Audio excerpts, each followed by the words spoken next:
আসসালামু আলাইকুম ফ্রেন্ডস, অ্যাডোজেট শিক্ষায় আপনাদেরকে স্বাগতম। আপনারা সবাই কেমন আছেন? আশা করি সবাই ভালো আছেন। বরাবরের মতো আপনাদের সাথে আছি আমি সাইফুল ইসলাম। আজকে আমরা জানবো আপনি ব্রাহ্মণবাড়িয়া থেকে শায়েস্তাগঞ্জ যেতে কোন কোন ট্রেন রয়েছে, সেই ট্রেনগুলো ছাড়ার নতুন সময়সূচি, বন্ধের দিন এবং গিয়ে পৌঁছতে কতক্ষণ সময় লাগবে বিস্তারিত।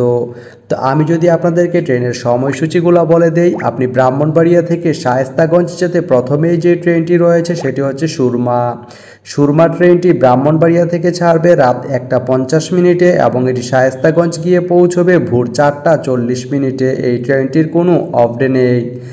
এরপরে রয়েছে পারাবত ট্রেনটি ব্রাহ্মণবাড়িয়া থেকে ছাড়বে সকাল 8টা 29 মিনিটে এবং এটি শায়েস্তাগঞ্জ গিয়ে পৌঁছবে সকাল 9টা 52 মিনিটে।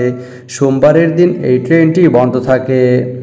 এরপরে রয়েছে জয়ন্তিকা ট্রেনটি ব্রাহ্মণবাড়িয়া থেকে ছাড়বে দুপুর 1টা 15 মিনিটে এবং এটি শায়েস্তাগঞ্জ গিয়ে পৌঁছবে দুপুর 3টা 15 মিনিটে। মঙ্গলবারের দিন এই ট্রেনটি বন্ধ থাকে।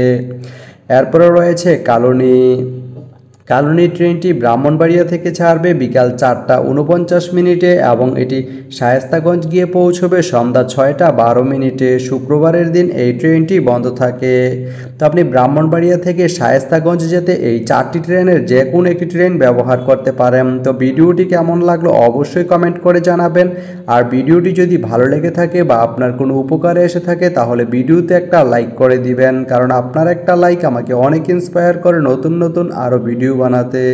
তো ধন্যবাদ সবাইকে ভিডিওটি এতক্ষণ ধৈর্য ধরে দেখার জন্য। ভালো থাকবেন, সুস্থ থাকবেন, অ্যাডোজেট শিক্ষার সঙ্গেই থাকবেন।